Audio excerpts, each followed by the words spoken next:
cornerstone for cultures across the globe, and we wanted to see how the food of Ana plays a pivotal part in their own culture. A comida, né? Então, geralmente.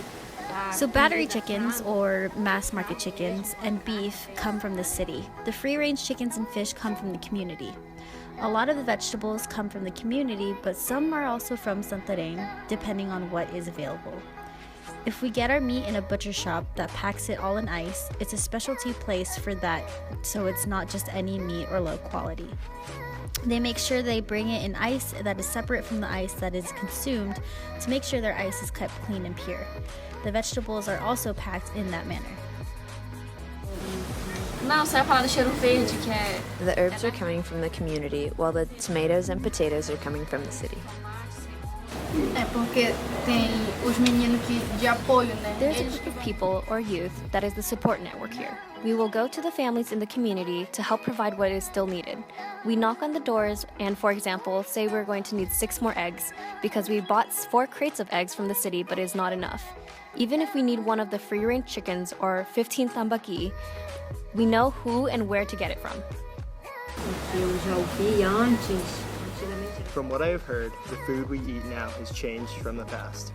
A long time ago, people survived on fishing and hunting. There was a lot more fish back then, but now it's like the fish swam away. People now have access to much more variety, like red meat and chicken. So it makes up for that.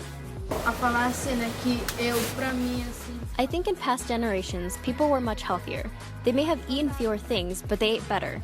These days, it's hard to find people with such good health. Hoje já no dia atual, né? Muitas das vezes. Even though everything from this community is organic, these days we eat so many things that come with hormones, like the meat and the chickens. And some people say they don't want to eat fish and only choose to eat red meat and chicken, and it accumulates in them. So regarding food, I want to go back to where we were all healthier. Acende assim, sobre a respeito assim, de. Food is often one of the calling cards for this community, so they might have seen it on the internet that this place exists. So they come here and they try the food, and when they like it, that might be the reason why they come back. The community has its own fish, free-range chickens, honey, and other products, and they make their local foods here, and that's usually what sticks with people. So one of the daily jobs that we had to do was help out in the kitchen. And so we would go in, half an hour before lunch, dinner, and breakfast were served, and we'd go and kind of help them prepare whatever they needed to do for that meal.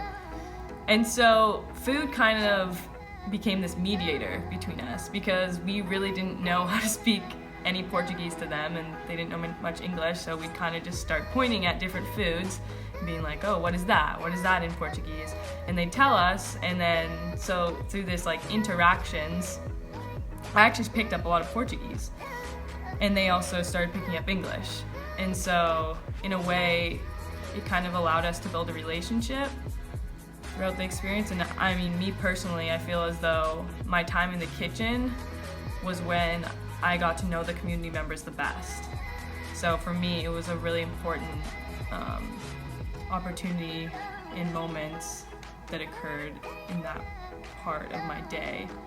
I think that also learning kind of what dishes they were making too kind of helped me to understand which foods were important in their culture. I mean, the manioc was consistently there every day, and that's something that we knew going in, but it's something that you saw. And I think in a sense too, there's a creativity to see how they are able to make all the food fresh because they didn't really have refrigeration, so it was just an interesting opportunity.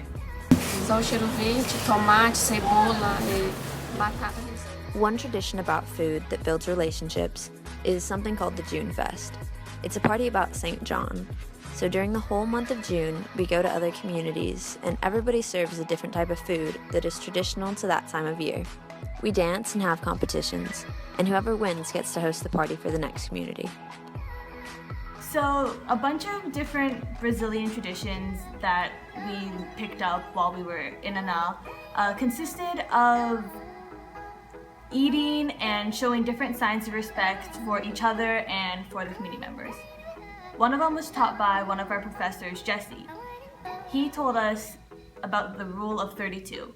The Rule of 32 is about chewing your food 32 times before you swallow it. The point of this is to be able to taste how good the food is and to really enjoy like all your senses, like including the people around you. It's a perfect opportunity to taste these things because we're never going to be able to really taste this food that this community makes for us again. So the Rule of 32 was a really important part for us. Another sign of respect that we did was letting others go before you at a meal shows a sign of respect, and it shows like selflessness. Like even though you have worked a long day, so have others, and letting them go first